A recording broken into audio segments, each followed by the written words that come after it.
Today, I am making a single malt Scotch style whiskey. We're aiming for big fruity aromas and flavors, along with that big, bold, smooth, malty sweetness. And I have 7 steps and 20 tips to help you get it done. How's it going, chasers? I hope you're having a kick-ass week. I'm Jesse, this is Still It, and that in the glass is a single malt whiskey in the style of Scotch. I'm not in Scotland, so you know. But this, as far as spirits go, is my first love. I fell in love with single malt whiskey. It's been a little while since I made a decent sized batch of something like this, and I've learned a lot since the last time I did it. So I thought I would share all of the things I've learned, all the tips, tricks, the processes I have discovered over the last 6 years of doing this, and share them with you. So should we get stuck in with step number 1? Which is to pick our ingredients. And because we're making a relatively traditional Scotch style single malt, this is going to be super, super simple.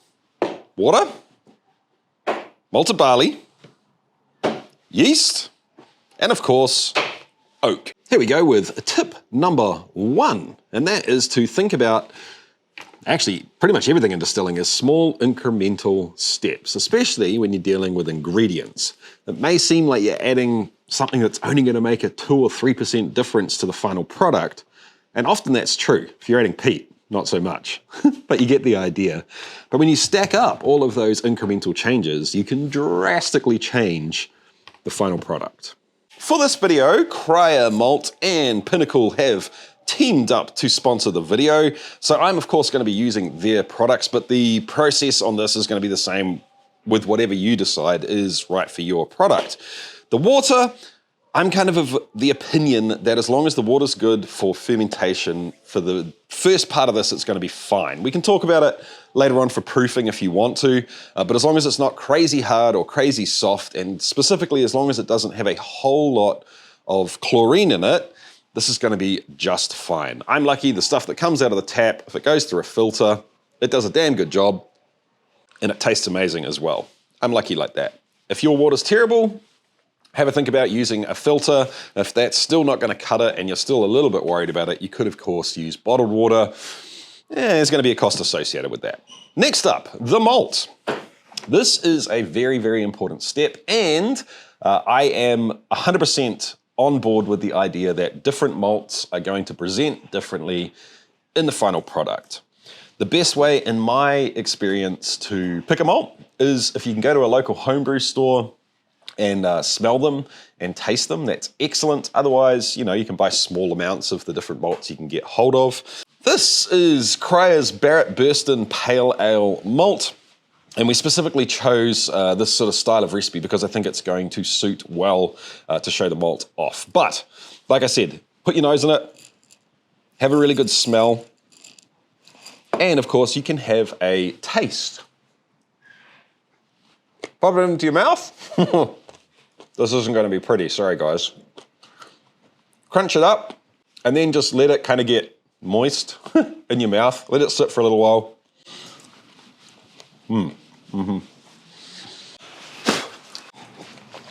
But doing so will give you a good idea of the flavors that this can impart into your final product. With this, what I'm specifically after is that lovely kind of soft, bready, through to malty sweetness, and I think that malty sweetness and the grain aspect is going to really shine through in the final product. Tip number 2. Obviously, you need to think about flavor when you're talking about ingredients and deciding what to choose, but you also need to think about logistics. What is going to make everything work? And it's hard to kind of list everything, but this is going to be things like, can you ferment on grain?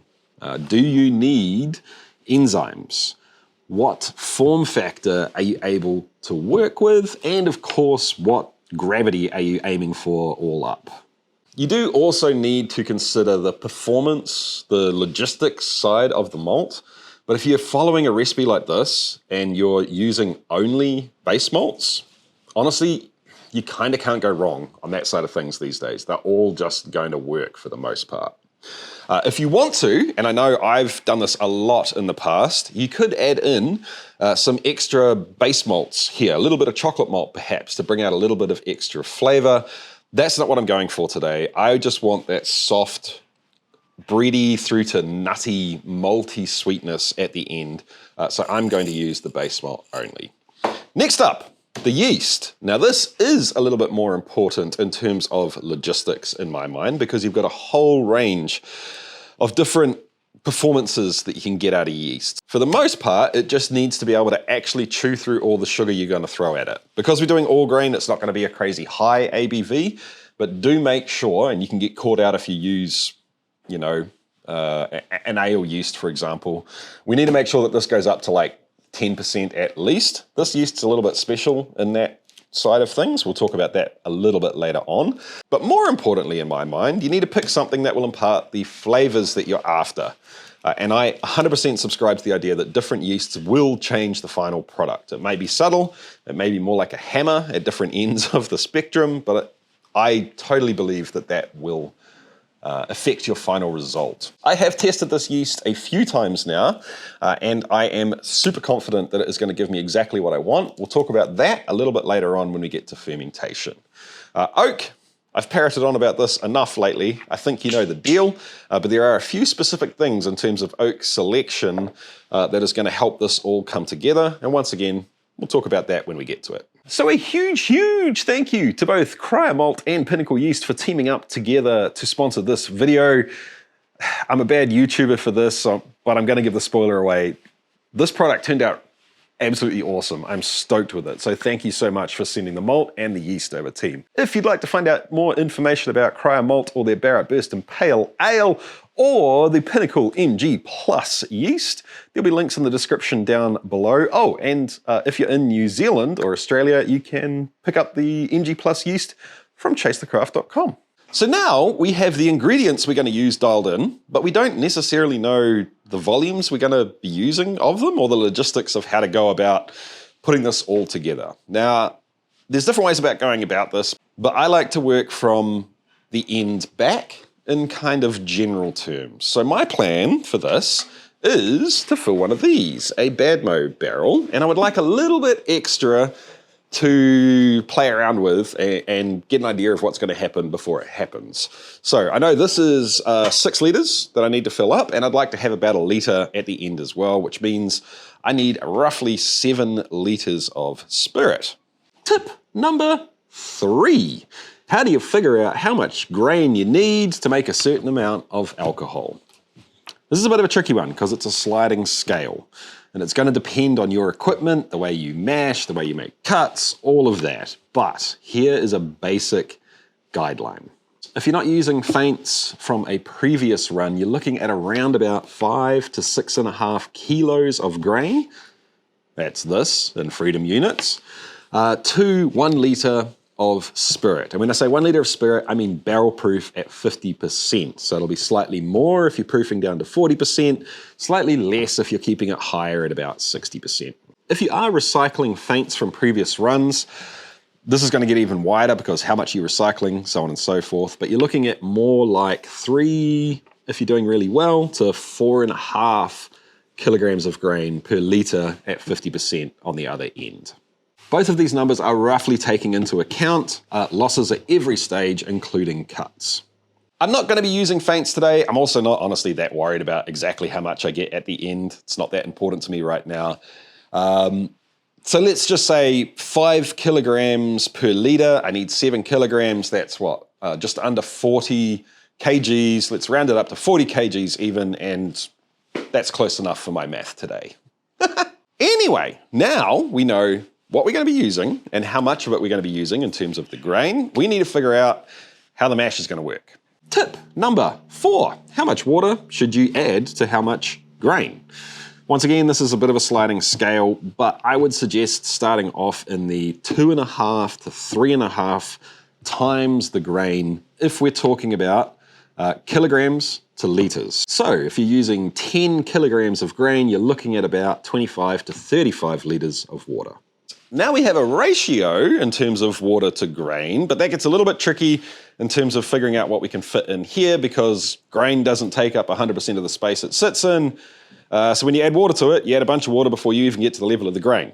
So the easiest way I've found to think about this, to just sort of eyeball a mash tun, see what you can fit in there, is to think of filling that mash tun up to about 2/3 full or 66% full of water. Both of these mash tuns will hold roughly 50 litres when full, so I can fill that up to about 35 litres to just round it out and make it simple. So from here on in, I'm going to use weight, and luckily I'm in New Zealand where we use metric because 35 litres of water is 35 kilograms of water. We take that 35 and we divide it by the ratio we want to use. I like to err on the side of being slightly thicker so I can add more water in later if I need to quickly adjust temperature. We'll talk about that in a little bit. So 35 litres of water means we can fit in by 2.5 is 14 kilograms of grain. I can't math while talking. 14, okay. Which means I can get 14 kilograms of grain in this mash tun, 14 kilograms of grain in that mash tun, which doesn't add up to 40. Unfortunately, I'm going to have to do a third mash. And luckily that does work out quite well. 40 divided by 3 is 13.3, so I can take my foot off the gas just slightly and not have to cram it quite so full. Some of you are going to be saying, duh, that's obvious, Jesse. Cool, you didn't need to hear this part of the video. Some of you are going to be saying, I quite like using numbers just loosely to figure things out. There you go, I hope that helps. And some of you are going to say, what the hell, that makes no sense. Trust me, I get it. If you're in that boat and you just kind of like to work through it and see what happens, I get it. I do that sometimes too. Fill the mash tun up to 2/3 full, grain in until it looks like it's starting to get thick, and you're probably going to work out pretty well.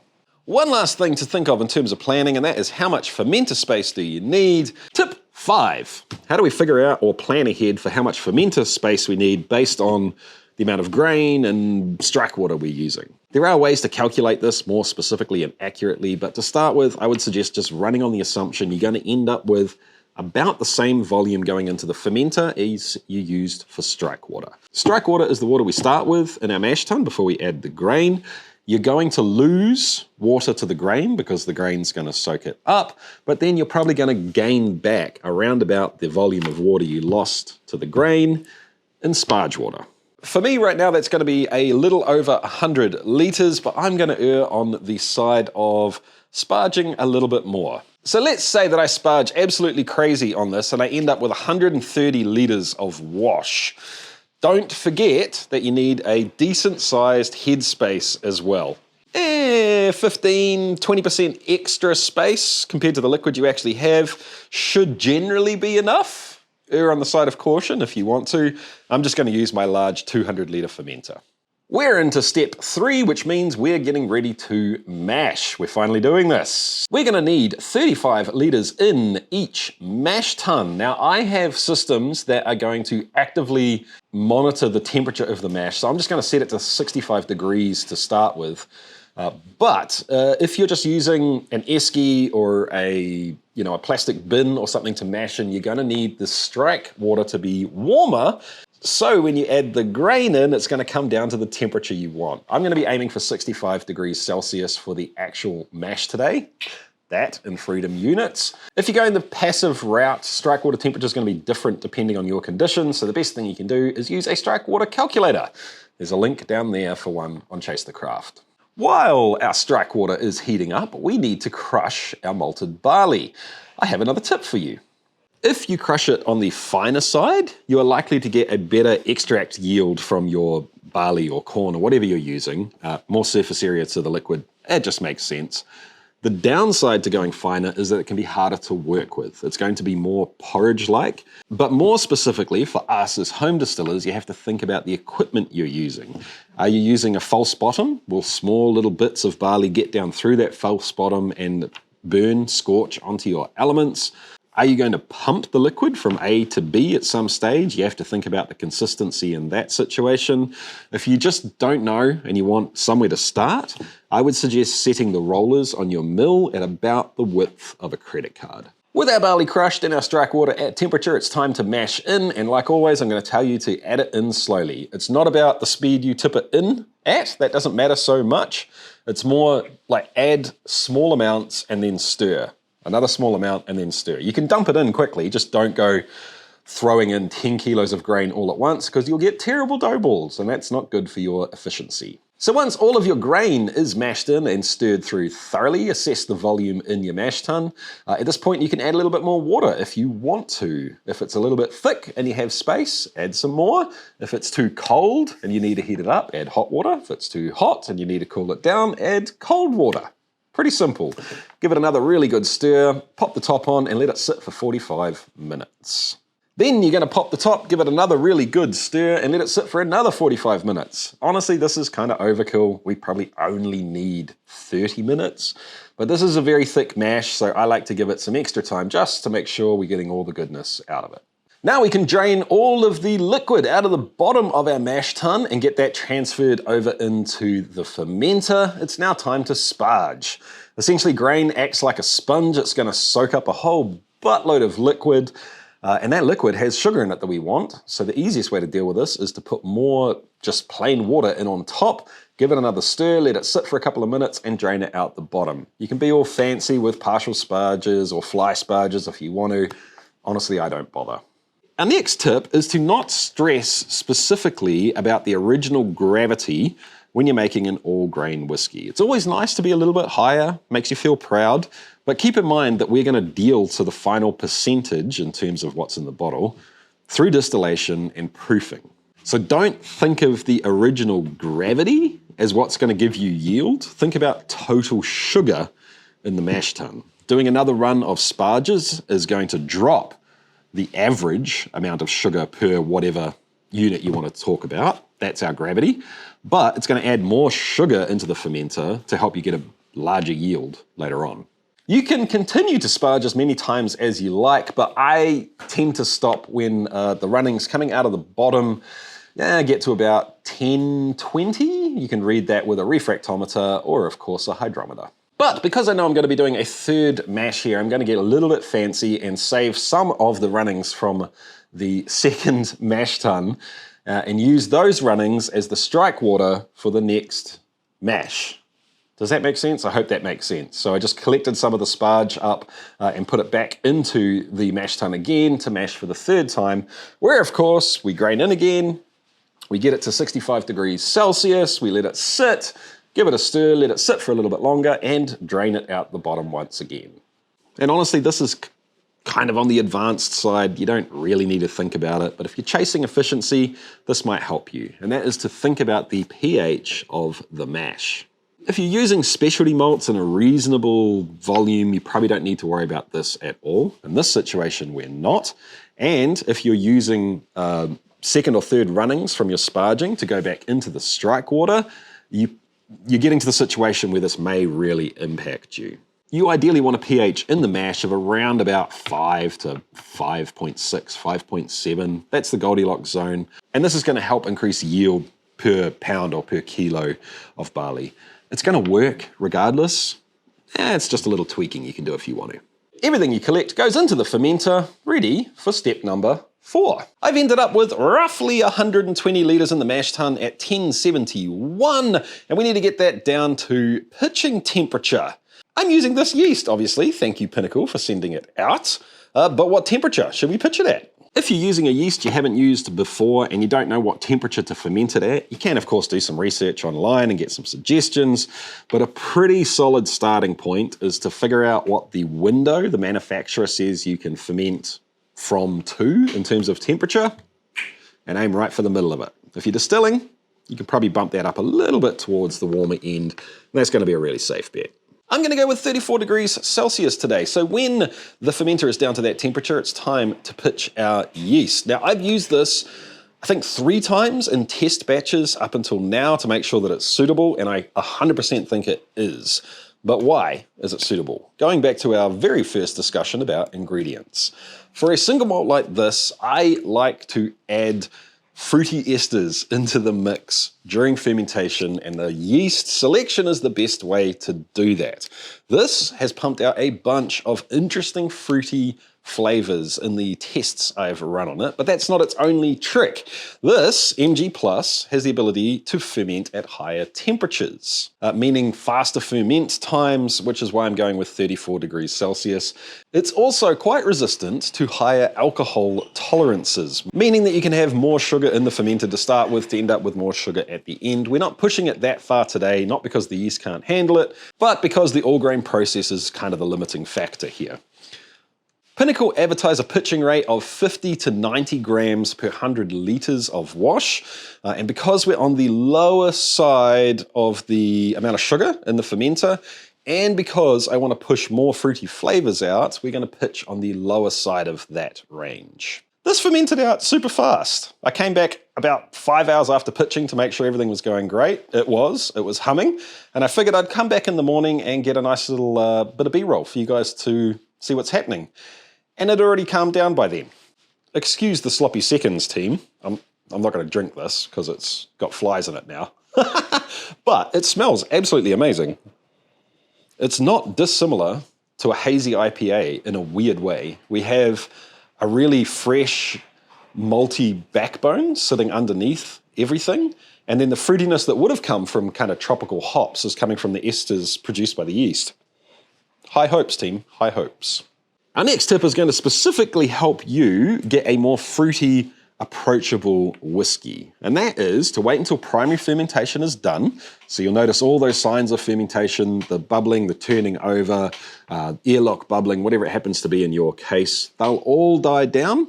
It'll completely stop. And then you probably want to wait for 1 to 3, maybe 4 days. This is going to let the lacto lag cycle catch up. Lacto fermentation is going to just start to kick off, drop a few interesting acids into the wash, which then will esterify later on down the process, creating a fruitier, more approachable spirit. Now we're all ready for step number 5, which is of course stripping runs. The general idea of stripping runs is you take the wash out of the fermenter, pop it into your still, distill it out relatively quickly. Don't worry about cuts or anything like that. Essentially, we're just cutting down volume and raising the ABV. So when you use double pot distillation, you can get the actual ABV you want going into the barrel later on. Your main concern here is a thing called puking. Luckily, I have a tip for you. Our next tip is for the new distillers. Don't be caught out by the puke or the boil over. The bubbles on top of the liquid that are boiling will just sort of stay there and not pop immediately. They'll build up on top of each other and eventually go all the way through your still, and you'll just have hot wash coming out the other end. It's not a huge problem. You can just still put it into the spirit run. You probably need to do some cleaning on your still. So instead of that, I would suggest giving yourself about 20% of your pot as headspace on the top. And consider using something to adjust the surface tension to help those bubbles pop. You can get the distilling conditioner or just use a knob of butter. For me to get through all of the wash in my fermenter, I needed to do 4 separate stripping runs, collecting the low wines in each. We'll use those in step number 6. Fill the still up, run it, collect everything that comes out the end, rinse and repeat. But how do you know when each individual stripping run is finished? Our next step is going to help us get potentially a little bit more flavor in the final product, but it's going to help us bump up the yield as well. And that is to go quite low into the bottom end of the run when you're collecting low wines while we're doing our stripping run. I used to stop at 10 to 20% ABV. Now I'm pushing that way further down to more like 5% would be a lazy-ish day, and often I'll go down to more like 3%. And this is not necessary, it's just a nice to have, but if you have a modular still, it is not a bad idea to consider getting a sight glass at the bottom of your column. Not to put a plate in, not to pack it with anything, of course you can do that, but so you have a window into the column to see exactly what's happening with that boil over / puke situation. This will give you the ability to keep nudging the power up, keep it on its edge, and get through the stripping run a little bit quicker.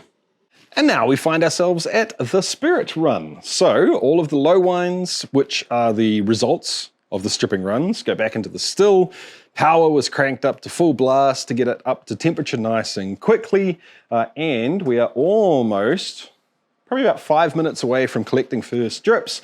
So I've bumped the temperature back down just to make sure that I can get it dialed in nice and quickly when it happens.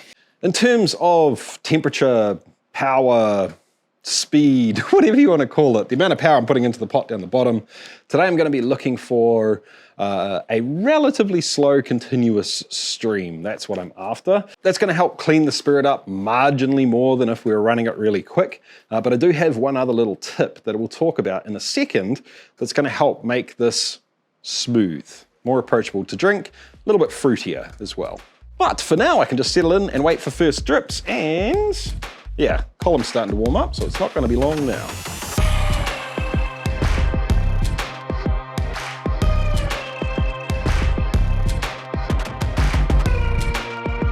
We're up and running, and I have the offtake speed I'm looking for. I've collected, well, hold on, I'll show you. Precisely this much. And I'm gonna call this 4 shots. I'm gonna ditch it, I'm gonna throw it away, I'm not gonna use it for anything else. But what I am gonna do is collect all of the heads and the tails from this run so I can reuse them later on. I do that with things that are larger in volume just because there's more of it, but also things that are more high value, I guess you would call it. This being a straight up, like proper single malt, I'm gonna keep this stuff, throw it into the whiskey faints keg and potentially use it later on.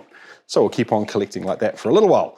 But while we're doing that, we need to keep an eye out for our transition from heads to hearts. Right now, I don't really have any great desire to taste this because it's still smelling very harsh. It smells a little bit like cleaning product. It has like a bite even on the nose, which we don't want in our final product. Eventually that is going to fade out, and then it'll try to trick you. It'll try to make you think that it's good.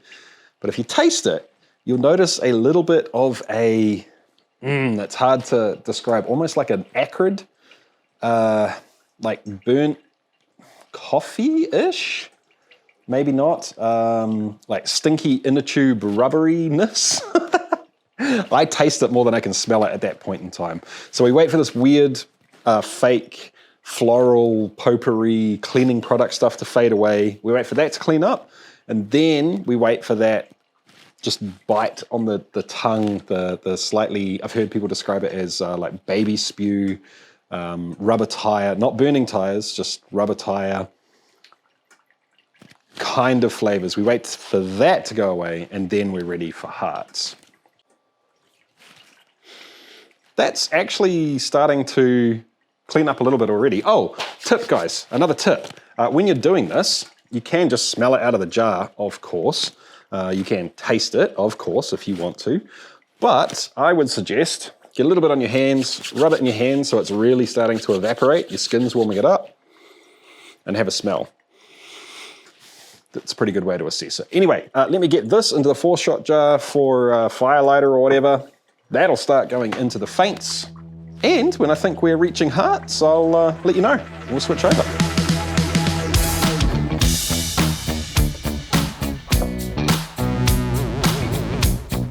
We're pushing around about, and I'll be honest with you here because I haven't been measuring, just based on the size of the glasses, probably about 1.3 litres, that's this, in heads, plus the maybe 400 mils of 4 shots, so 1.7 litres, that in freedom units in total since the still first started dripping. And let me have a taste. Yeah, we're cleaning up. All right, so this I am going to call 100% faints because it's borderline. That kind of rubbery, like infant baby sicky thing faded away. It's still just a little bit, bitter's not the right word. I don't think it's a flavor. I think it's a mouthfeel. Similar to, like, tastes like stainless steel, a little bit. Anyway, this is 100% faint, so I'm gonna get rid of that. But here's another tip for you guys. I want to play with the condenser speed right now. Here is my condenser. with my water offtake poking out over this way because I've kind of sprung a leak and I'm trying to reduce the amount of pressure on this kink here. That's not important right now. What is important is thinking about this condenser as a gradient of temperature. Cold water's being pumped in the bottom, and as the water travels up, vapor is traveling down, and the heat is transferring from the vapor into the water, cooling the vapor, heating the water, and, you know, obviously condensing our spirit down the bottom here. My groundwater is pretty freaking cold right now, and this condenser is kind of overkill for this, you know, for what I'm running right now. So if I just pump full blast cold water in the bottom and out the top, it's going to be pretty much the damn same temperature coming out here as it is going in, which means as the vapor gets to here, it's going to condense really quickly. It'll be liquid by here and just be ice cold. You know, it'll be like 9 degrees Celsius when it gets out the bottom. That's fine. There's nothing wrong with that. But if I do the opposite and turn the water speed right down, it means that I get a gradient from the water being almost the same temperature as the vapor here, down to being groundwater temperature at the bottom. And that means the vapor is going to travel further down in this condenser before it changes back into a liquid and drips out the bottom of the spout. Why does that matter? It's more copper contact. The more copper contact it has on the way down, the more the copper can go to work and take out any sulfites and also aid in the process of esterification. In other words, more copper contact through the condenser here means a fruitier, lighter, less meaty and heavy spirit. So in other words, what I'm trying to do right here is run the absolute minimum amount of water I can into this condenser to make sure that it's still condensing properly at the other end.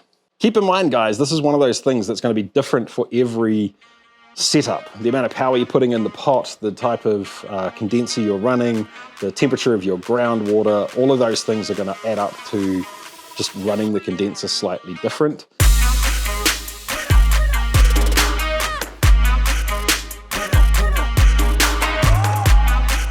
It's been about 3 hours since I last saw you, and I'm just starting.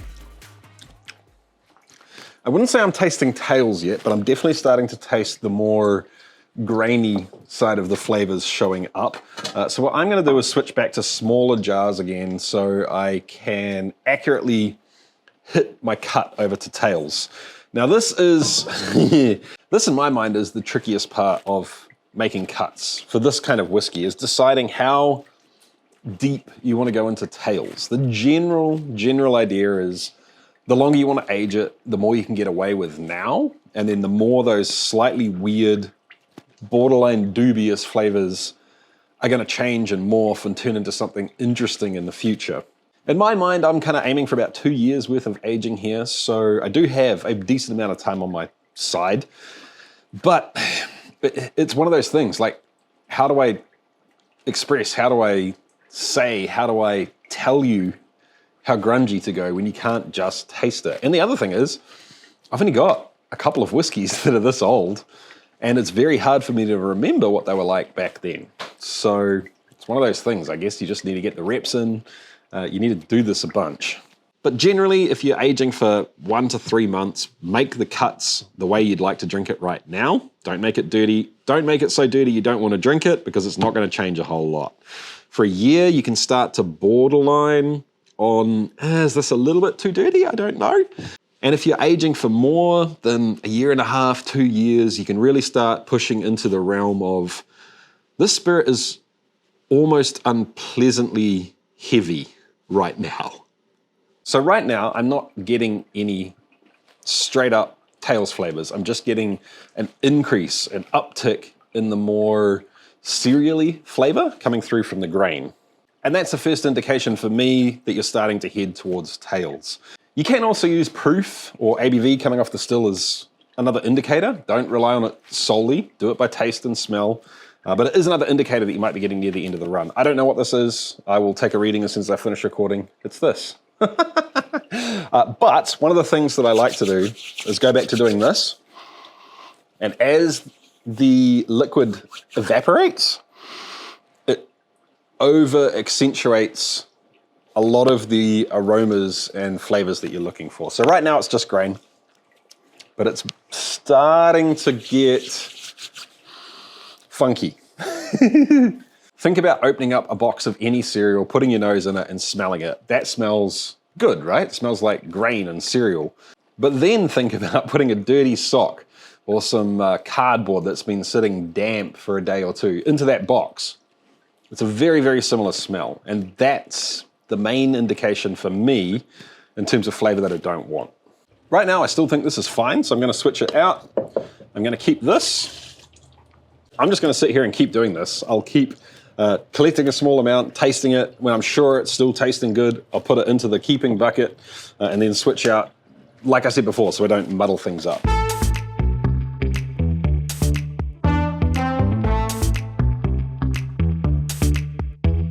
It turned into a very late night of distillation. I was up till about 1:30 and I decided that I didn't exactly trust my senses. So I've saved 5 glasses from the end of the run. This is closest to hearts. Here's my known hearts, deepest into the tails.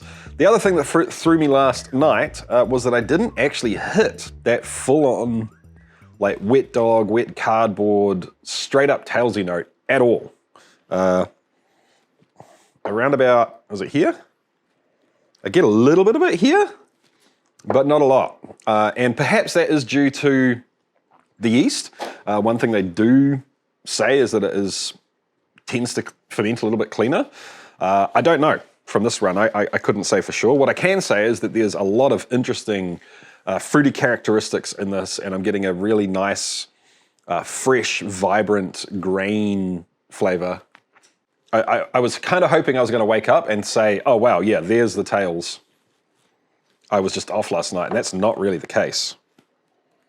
So this is definitely out. This is definitely out. None of that full-on wet dog flavor. It's just kind of a little bit mildewy, I guess, and I don't like that. This one is definitely borderline. It has a little bit of that mildewiness. Does it have anything good? I think I'm going to ditch this too. It has that almost cement-like characteristic that I get in tails in reflux runs. This one I think I would keep if I was after volume, but I don't really need it for this run. This one I'm definitely keeping. I'm going to put that in because it is a little bit of grain flavor in there, but more importantly, I think, is it has almost like a honey-like velvety, thick sweetness to it, which is really nice. Which means we can move on to how am I going to age this stuff. And I have a hunch, because I went down so low into the tails on the stripping run, and because we delved a little bit lower into the tails on this run, I may not even need to proof this down. I would like this to go into the barrel at 60% ABV, and I'm going to talk about the barrel in just a second, but where's my syringe? Here's my syringe. Let's take a wee sample and see where we're at. 61.9% ABV, which is pretty damn close to being on the money for like a traditional sort of single malt going into a second use cask. Do I want to drop it down to 60%, or are we going to go straight up with no water? Here's the thing, guys. Generally speaking, going higher in the ABV brings out some more kind of like spicy, acrid, not acrid, a little bit astringent flavors from the wood. But today I am going to be using this fantastic barrel by Badmo. And I trust this oak so freaking much. You know what? I'm just going to roll with it. Actually, I think I trust this barrel enough to not proof it down any further. Depending on the oak you're using, you may want to go a little bit lower. Maybe even all the way down to like 55% if you really just want to kind of push that barrel candy-like flavors. This specific barrel has had 100% corn bourbon in it for 1 year. And I just drained this out because I want to use it as a second use cask. And put the liquid from this barrel into a new barrel. That was actually one of the special ones that I made with Ben in person, which was really freaking cool. I'll put a link for that video down in the description below. Why am I using second cask? Well, once again, I want to kind of lean into the single malt territory. I want to lean into the flavor of the spirit along with kind of a, almost like a French pastry-like sweetness and a little bit of vanilla action from the barrel, rather than getting those new oak kind of straight up oak flavors and lots of baking spice. That's more on the new oak, like high charred side of things. So anyway, let's get this into here so it can do its thing.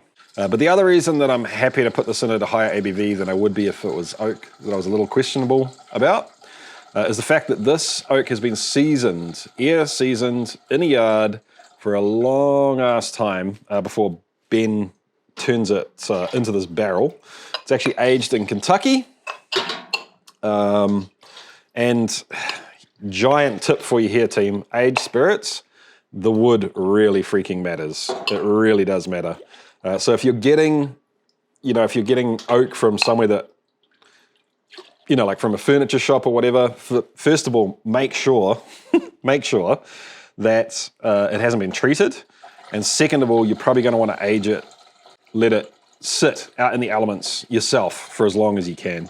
This stuff is beautiful. And it's exactly the same oak that we use in our CTC staves, so huge thanks to Ben for this.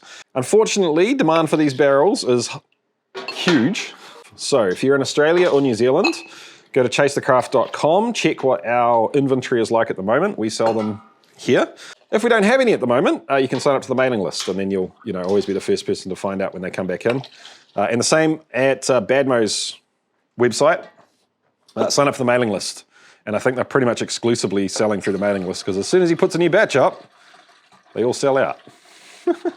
A bung goes in.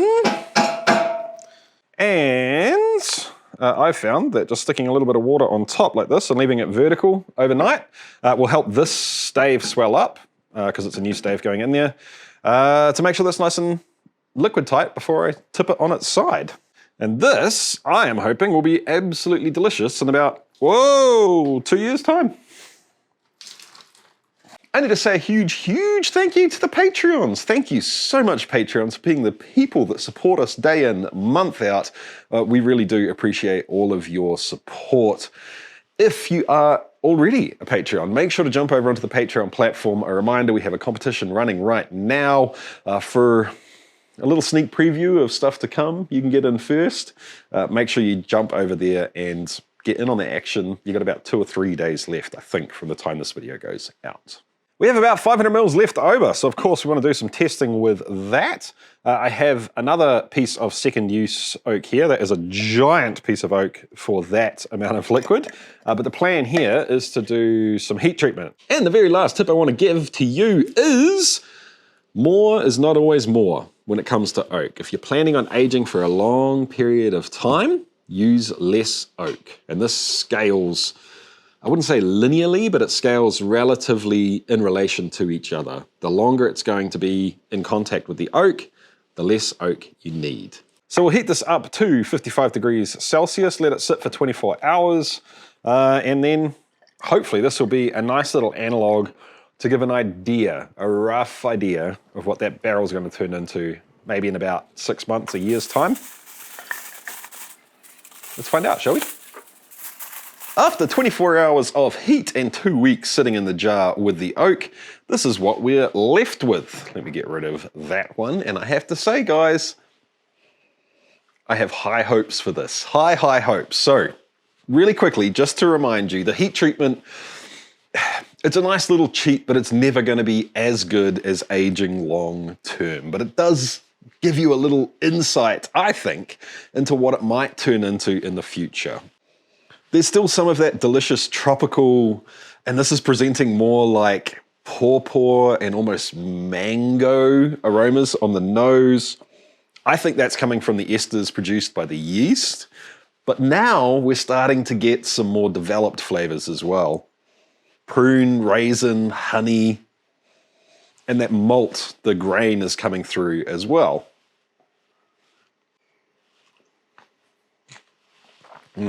So much body. This is big, bold, robust, but the alcohol's not that intense already. The honey malty sweetness that we found deeper down in the tails is lingering really nicely. And there's almost a plum, prune, dark fruit sweetness sitting under all of it as well. Yes, it is a little bit dirty still. Yes, it is slightly grungy, but that's by design. I think in 2-3 years' time, that's going to fade off and we're going to be left with something that's absolutely beautiful. I hope. So once again, a huge thank you to the sponsors, Cryer Malt and Pinnacle Yeast. I hope you at home have learned something and enjoyed this video. Honestly, these longer videos take 4 or 5 times as much work on my part to make them. And I know they're not the best thing to do in terms of YouTube algorithms, so I hope you appreciate them, guys. If you did, make sure to give it a thumbs up, drop a comment in the comment section down below, ask some questions, because there's a bunch of other cool people in this community that'll jump in and answer them for you. And I'll catch you next time. Keep on chasing the craft. See ya.